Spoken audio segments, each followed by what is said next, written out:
With the order of addition, first you add your granular, right, to your aldehyde or ketone, and then you add at the end of that reaction, you add some acid to quench it. So you're always going to have a quench step in there um, to get to the alcohol. All right, and you're always going to go through what I didn't explicitly state this yesterday, but this reaction, every carbonyl addition goes through what we call a tetrahedral intermediate, and that's I'm going to highlight this right here because this is a tetra. This is the tetrahedral intermediate for this reaction, but under normal circumstances, anytime you add a nucleophile to a carbonyl, you're going to go through an intermediate similar to this.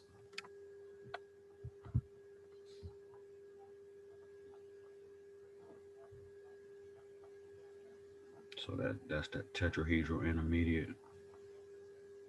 This is common to all carbonyl addition reactions. All right, so let's go down here and do some examples. And you can see right here, this is just an example of a generic addition of a granular to a aldehyde, where you take the granular and you add it to your aldehyde in step one. So this is step one.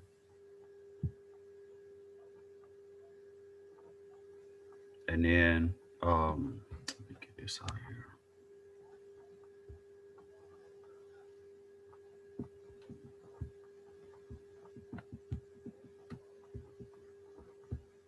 Right, and then here's your tetrahedral intermediate.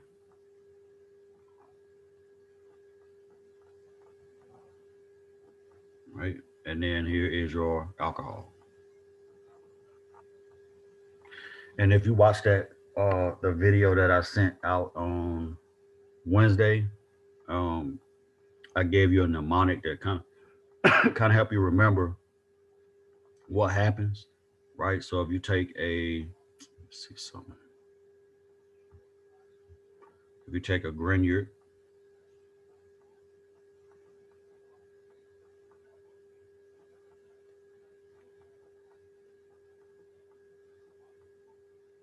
plus an aldehyde or ketone, right, you're gonna get an alcohol as the product. Right, I gave you that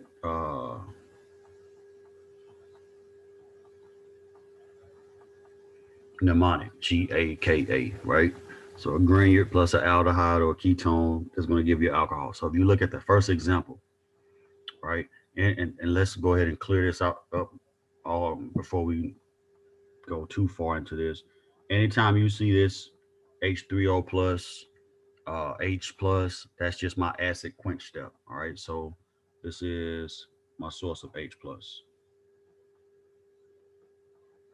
All right, so if you look at the question that says predict the product or give the start material, we may not get to the retrosynthesis part today. We'll probably do that on Monday. But I did send that video, so make sure you watch it so you can be prepared when we do talk about that.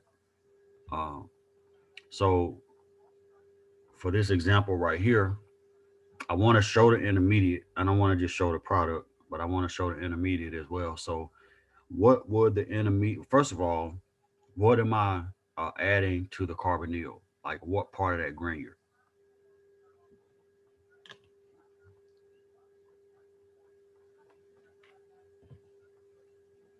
Is it magnesium?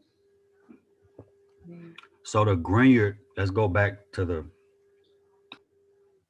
when we first started talking about organometallics. Which part of that organometallic matters, right? It's the carbon metal bond. So it's this right here. Sorry about that. It's this part.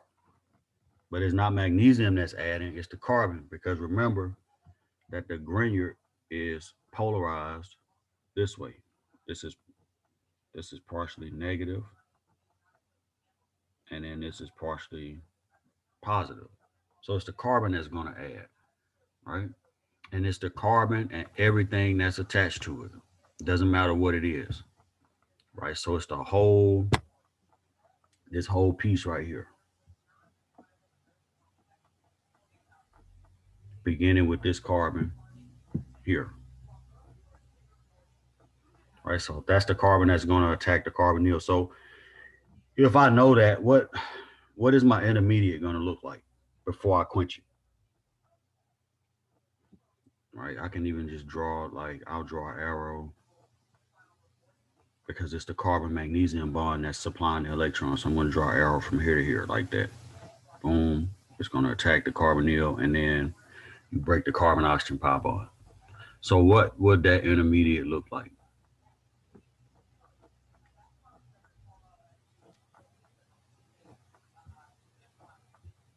There would be a negative oxygen and the double bond would be broken. Okay, great. This like that. Mm-hmm. Okay. And then what else is attached to that carbon where the oxygen is? There would be the MgI. Okay. Oh, Okay. I'm with you. So magnesium is going to be here. Is that what you're saying? Man. okay, yes, I said that wrong though. No, I got you though. I know what you meant. And this is positive, right? Mm-hmm. All right. Let me fix these electrons too. That's kind of sloppy. I don't want to be on YouTube looking half crazy. So that's negative. That's positive. Okay, now what else is attached to that carbon? Right. You see, you see the carbon in the granular. So I'm gonna draw that right here. Right. And then everything that's attached to that carbon is still attached to it. So we don't break any bonds except for that carbon magnesium bond. So that's a 4-carbon chain, right? So I'm gonna put that right here.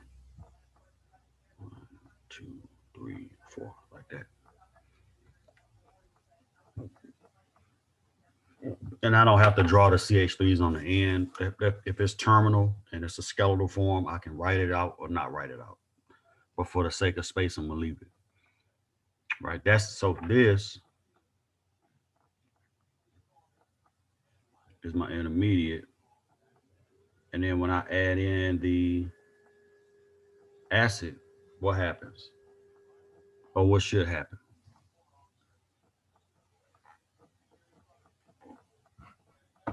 It should attack the O.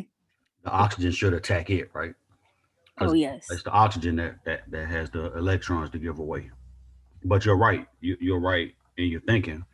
But remember, if it's it's always the nucleophile or the base that's attacking, and not the acid. Okay.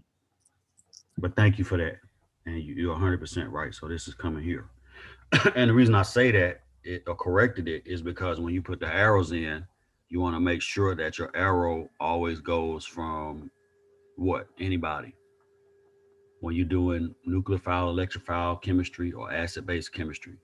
How do the electrons flow? Source to sink. Source to sink. Always source to sink, right? Or from an electron-rich species to an electron-poor species. So I'm gonna just write this back out. I was gonna cheat, but I won't cheat. I'm an honest guy. Boom. OH. Like that. And then CH3. Right? That is what the product would look like. All right. And that's the again, when you add a Grignard to an aldehyde or a ketone, you get an alcohol. And there's an order of addition as well. You add the Grignard first. And the way you would do this, like if you were a grad student working in an organic lab, you would make your Grignard in a separate flask and then cannulate it over or transfer it over into the flask with the ketone, low temperature, stirring, continuous stirring. And then once you add all your Grignard, if it's one mole to one mole, you add it all, you go to lunch, and then you come back, and then you add that acid and quench it, and then you have your alcohol.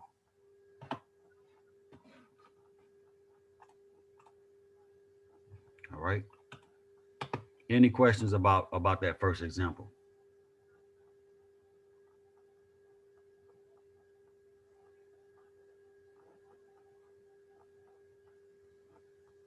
All right. Let's look at the next example then. The next example is not dealing with an aldehyde or a ketone, but is dealing with an ester. So I'm gonna go through that mechanism with you to show you how it works. With the ester, let's go ahead and establish a couple of things about that. If you're working with an ester and an organometallic,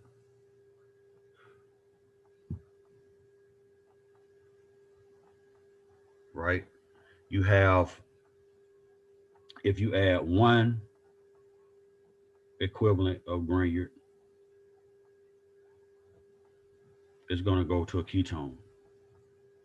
I really need this stylus to stop sticking to the screen. I feel like a freaking kindergartner trying to write.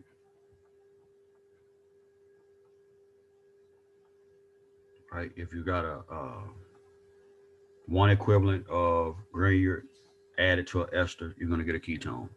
If you add a second equivalent, then you're going to get a alcohol.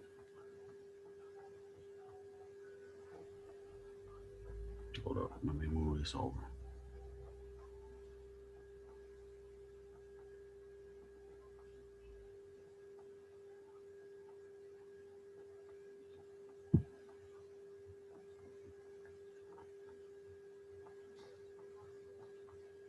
All right, you get an alcohol if you add a second equivalent. So anytime you have an ester, which is this functional group right here, and again, if you have trouble with your functional groups, you got to brush up on that because a lot of this stuff is we learned it in part one, and you hear the language throughout. But if you're not sure about the functional groups, then it's gonna make it that much more difficult to kind of grasp the concept. All right. So we got ester and one equivalent of a Grignard, right? So I gave you another mnemonic for that. I think it was Grignard plus an ester equals a ketone, right? We got to expand on that because you can convert an ester into an alcohol. You just need more than one equivalent of Grignard. And when I say equivalent, what that means is the mole to mole ratio, right? So if it's 1 to 1, you get a ketone. If it's 1 to 2, ester to Grignard, then you get alcohol. And of course, you'll need a quench step after that because if you add two equivalents of your Grignard, you're going to get that same tetrahedral intermediate that you can quench to get the alcohol. All right, so I'm gonna cut this example out because I don't want to try to squeeze all this in here. I'm gonna put it on a separate page. Come on. All right, anybody have any questions so far?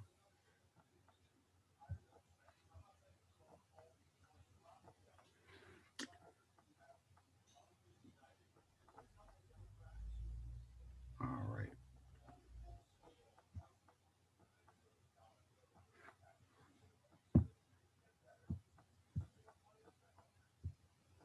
Uh-oh, sorry about that.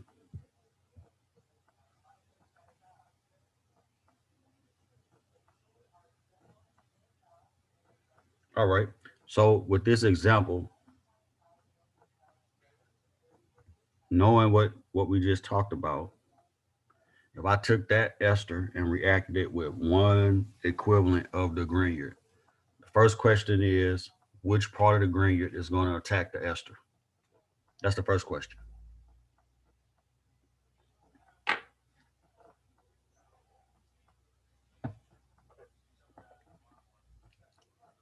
So you can still use the same logic from when we were doing the coupling reactions. You can find C and find M, and it's always the C that's bonded to the M that's your nucleophile.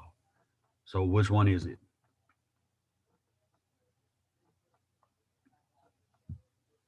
Because we know that this is M, right? Hopefully by now. Magnesium is my metal. And then you can see the covalent bond between the metal and carbon right here. So this carbon over here is the carbon that's going to attack the ester. All right. So what's the product going to look like with one equivalent of, we'll go through how it works in a second, but I just want to see if you can tell me what the product is going to be. And I can once somebody chimes in, then I can even give you a short way to think about it too.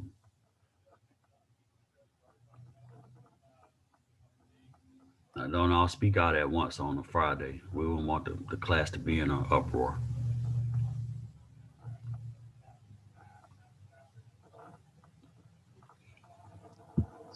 So for this one, you said the product. Mm-hmm. Okay, would it be a CC bond and then it'd be the CH3, but the Br magnesium would get knocked off? Okay, so you want a bond right here? Let's see if we on the same page. I think I feel you though. We got a bond Mm-hmm. right there, right? Mm-hmm. Yes. And so the OCH3 from the ester is going to get replaced with whatever that whatever the organo part is of the organometallic, right? Mm-hmm. So it's Right. going to be here. I'm gonna draw it in a different color.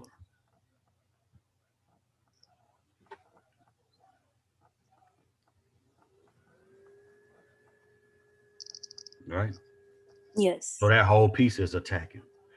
And a short way to sorry. Let me fix this before I get ahead of myself. A short way to think about this: when you have an ester, if you have an ester with one equivalent of a Grignard, just think about it's like, how do I want to put this? Think about swapping out. It's not a substitution now because you can't substitute on an sp2 carbon, and the carbonyl carbon is sp2. So you can't do a substitution, but it's an addition followed by an elimination, which I'm gonna show you in a second.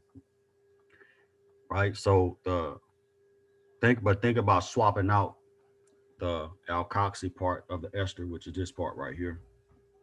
So I can get in there. Right. You want to swap that part out with the organo part of the Grignard. So this whole piece.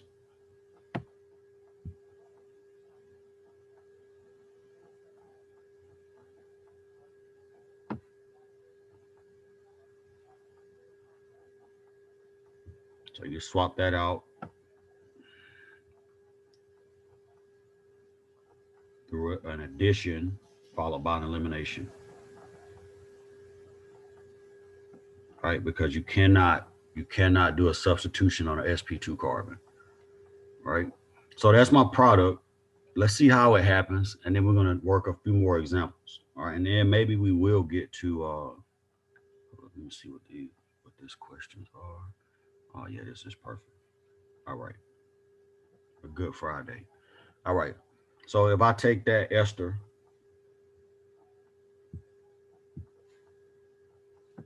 oh boy. What do you want? I'm talking to my dog. He's always in here. So that's that, right? Plus the Grignard.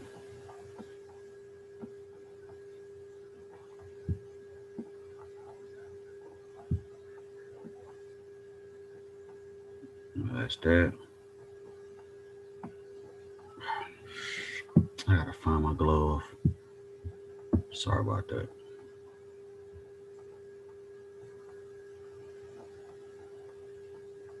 Right, so that's my. Let me fix this bromine right quick. Sorry.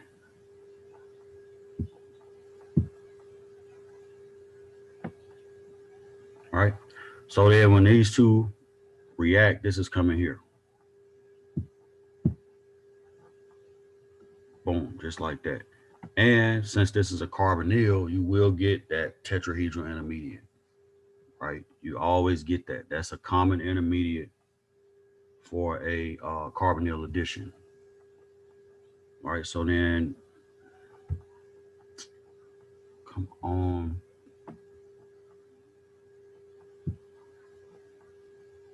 All right, so you're here.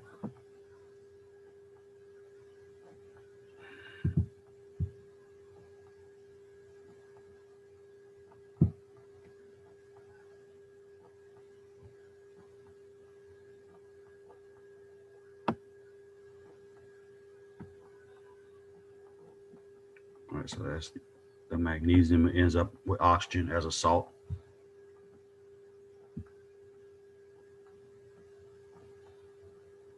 All right, and then you have this OCH3, and then the alkene that you just added.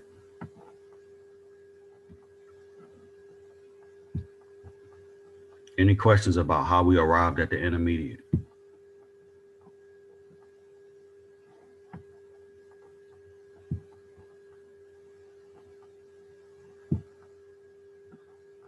Right, so that's that. And then how do you think, if I wanted to get to this the ketone, I'm gonna just redraw it over here.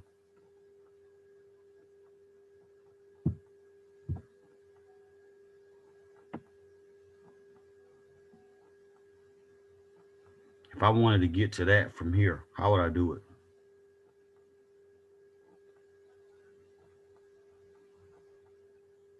Right, the first step is the addition part.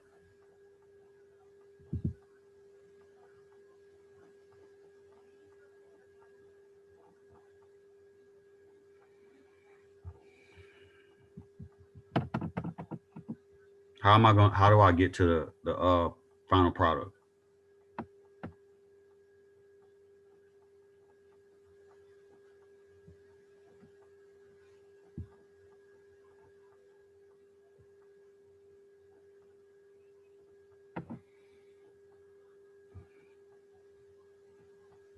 So you would take the electrons on the oxygen with the MGBR.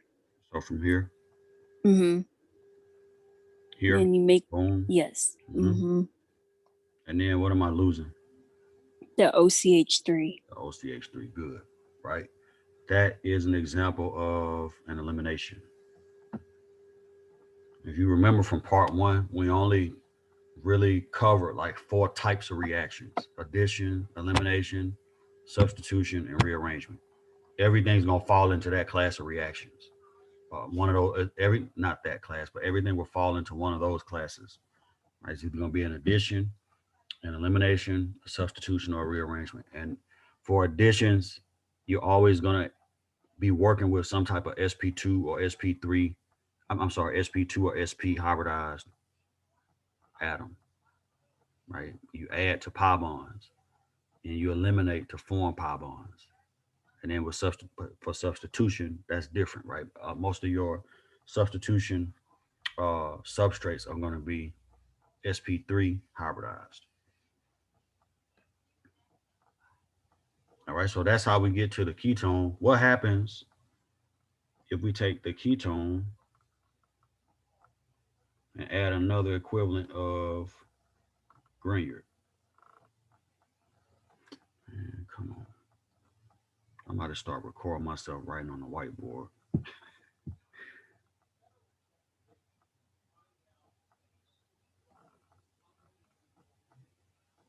So there's my Grignard.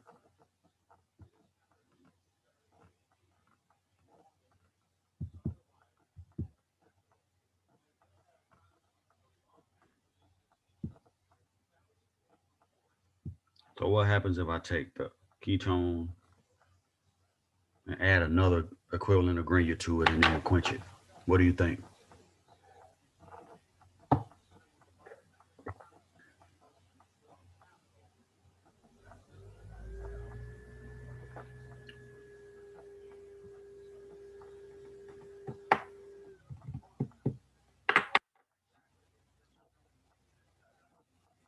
You said we get an alcohol, right? You should, right? Mm-hmm. This is no different than taking that Grignard and adding it to an aldehyde. It's the same. Once you get to the ketone, if you add that second equivalent of Grignard, then you should get an alcohol once you quench it, right? But we've already gone through that mechanism, so I'm just going to show the product. So it's here, right? This is OH like that.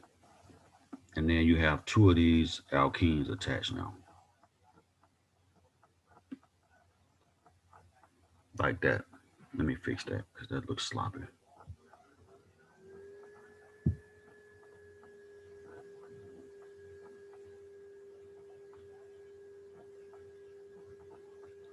All right. Any questions about that? This is like definitely quiet for a Friday. It's not good.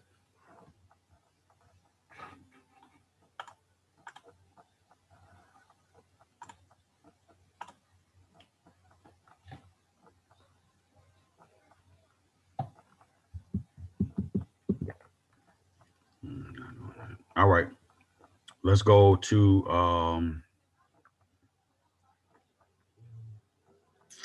let me see.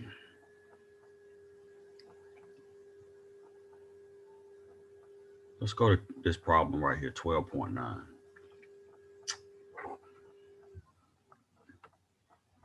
All right, we're gonna do C and D. I'm gonna cut them out so we won't have to squeeze anything in here.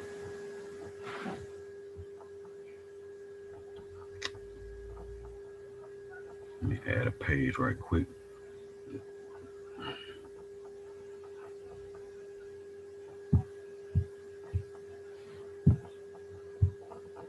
Right.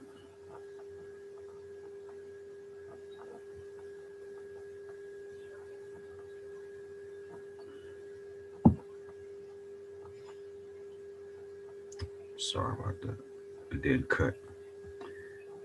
Come on, bro.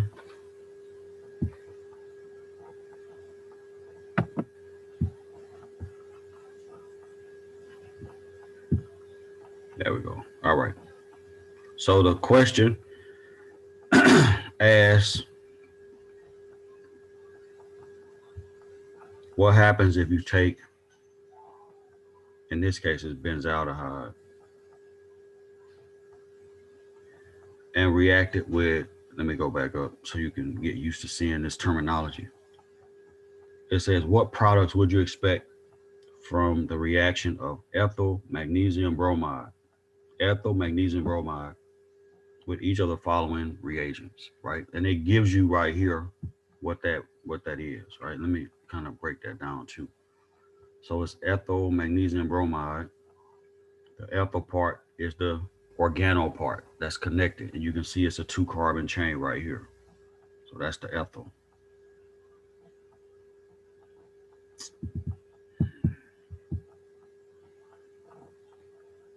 And then this is obviously the magnesium bromide part. So that's what we're going to be adding to each one of these. And then notice it says right here, if it says then H3O plus, that's telling you the order of addition, right? It's telling you react the aldehyde first, and then you come behind that, and then you add in the acid to quench the reaction.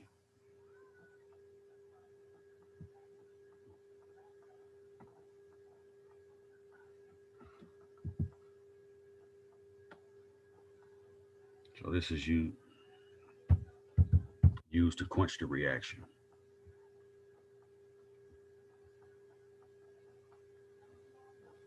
Sorry, my palm hit the screen.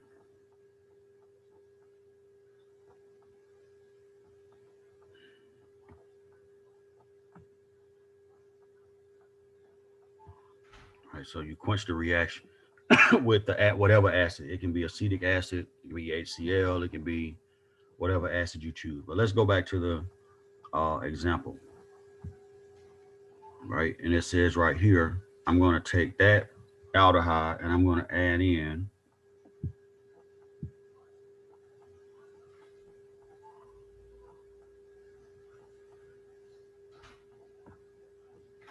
right ethyl magnesium bromide.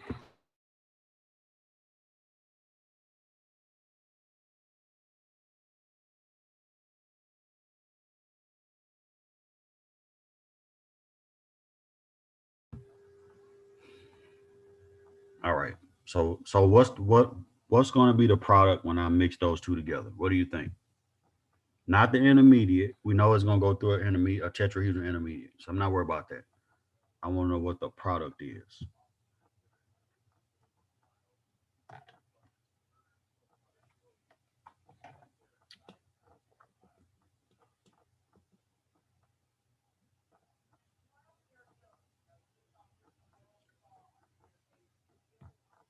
So we know that this is going to be a part of the product, right?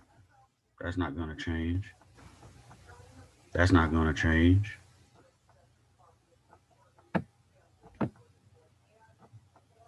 I'm just going to write this ethyl group in skeletal form. Like that's my product.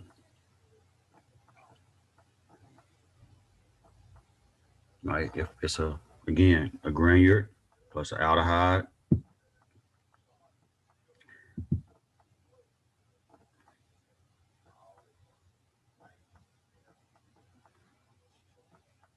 or ketone equals an alcohol, right? And you have to really pay attention to that order of addition.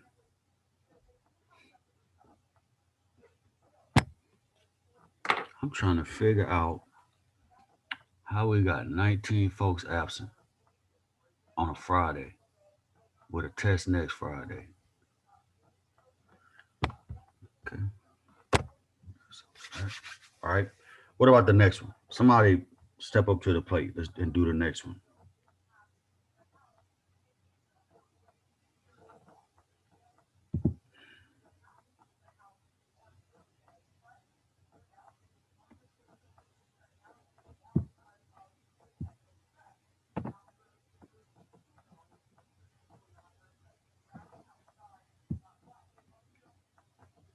You can even write it in.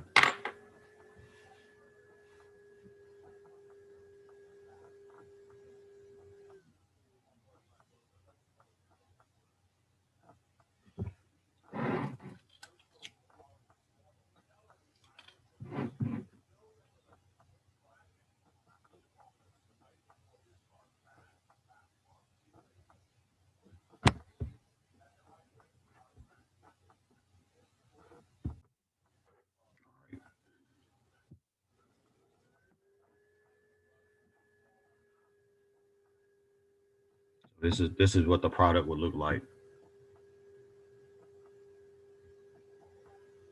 for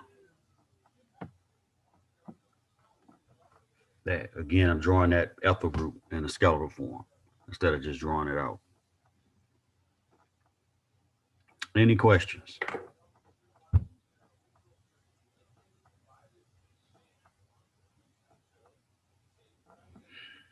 Okay. At first I thought it was that, but then the NH4CO2. Yeah, that's all that is. Again, is your acid source. Oh, okay. Ammonium chloride. Let me show you what that looks like. All right, so it's here. It's got 4 hydrogens on it. It's positive. It's a salt. So it's a source of H plus. It's an acidic um, salt, and it's a solid. So that's why the water is there. Okay. So this is a solution,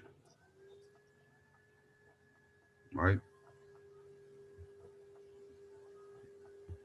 Okay, yes, thank you. Mm-hmm.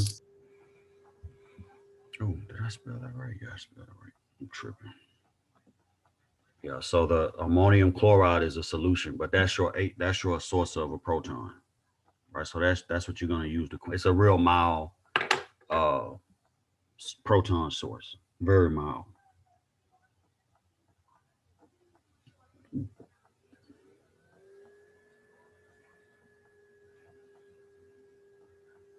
And then if you want to push it and draw everything out, that's like the side products. From that, you'll get NH3, you'll get MgBr with that chlorine, and then obviously water. You don't use that up. Okay, thank you. Yeah, because the proton is coming from the ammonium. All right. Any other questions about anything? All right. Let me see what other question is on here. I can turn you loose on. Mm,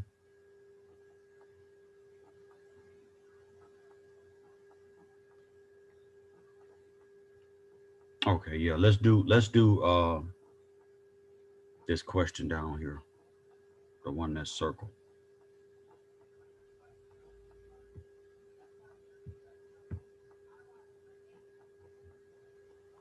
realize I stuck that there. All right, let's do this question down here. I gotta pull it out.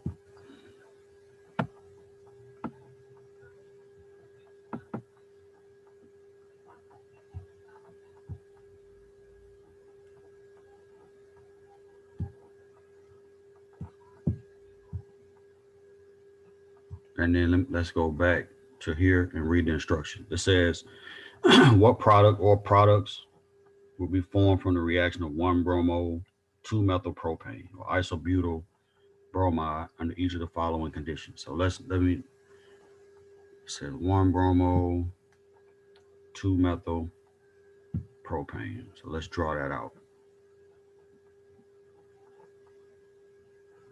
So propane is 3 carbons. And you got a bromine on the first one. And I said that 1-bromo, 1, 2, 3, 2-methyl, not 3-methyl. All right, so that's my starting alkyl halide.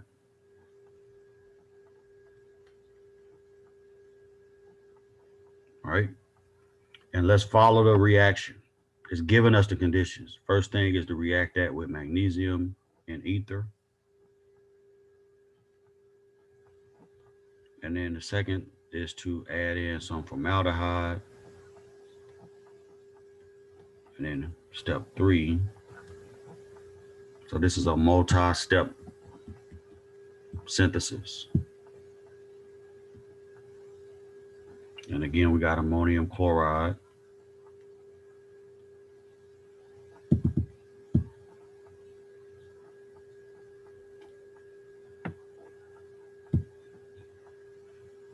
All right.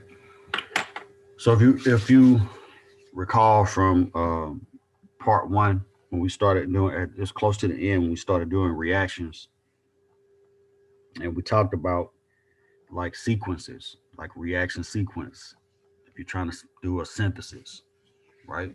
So what happens between 1 and the alkyl halide, that's going to give you a product, and then that product is going to react with whatever reagent you have in 2, and then whatever you get from that, that's what the reagents in step 3 are going to react on, right? So it's important to understand when you have a sequence like this, that first step is going to give you something totally different than what you started with, and then but the product of that step is the start material for the second step, and the product of the second step is the start material for the third step. So what do you think? What is the product of the first step? Let me fix this and then I'll zoom back out.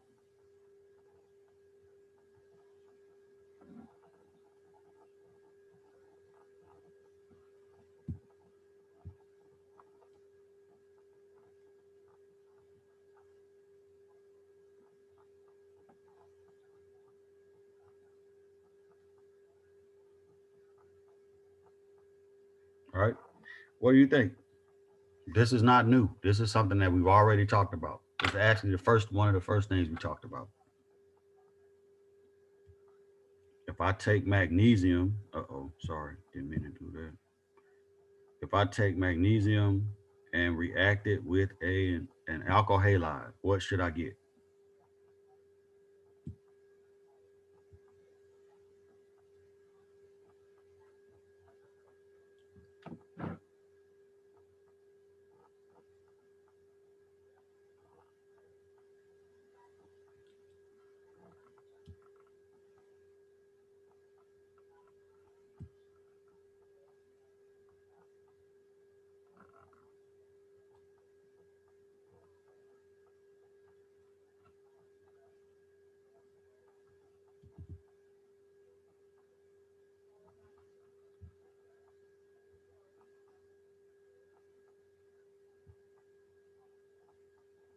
A Grignard?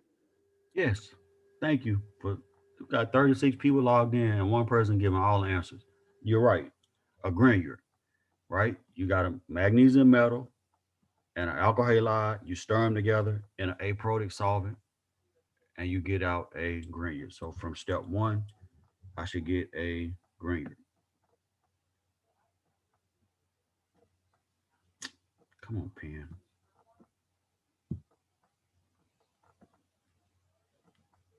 All right.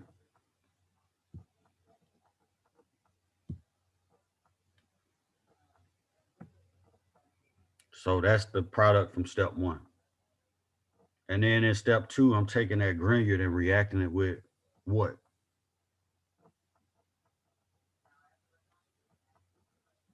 That's how you work a multi-step synthesis. The product from this first step is the start material for the second step.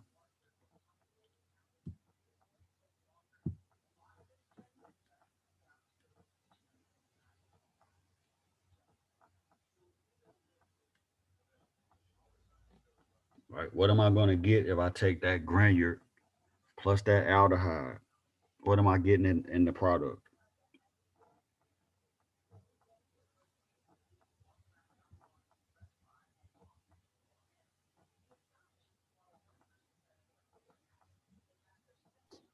An alcohol?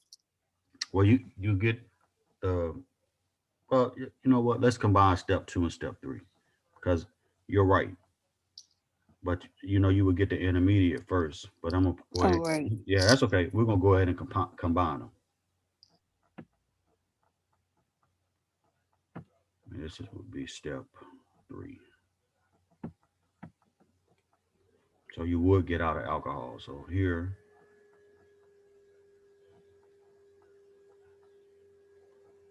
so it'll be OH, H, and then H.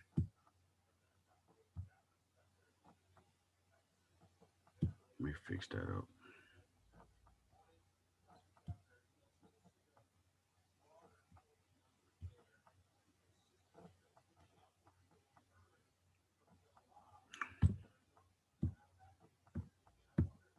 Just erase everything on this page. Man. All right. Any questions about that?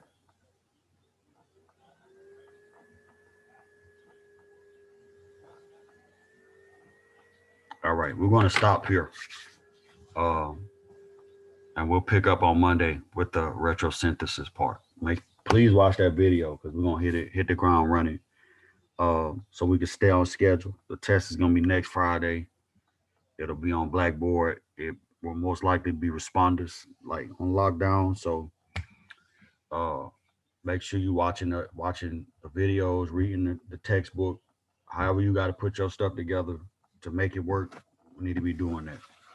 All right. Any other questions?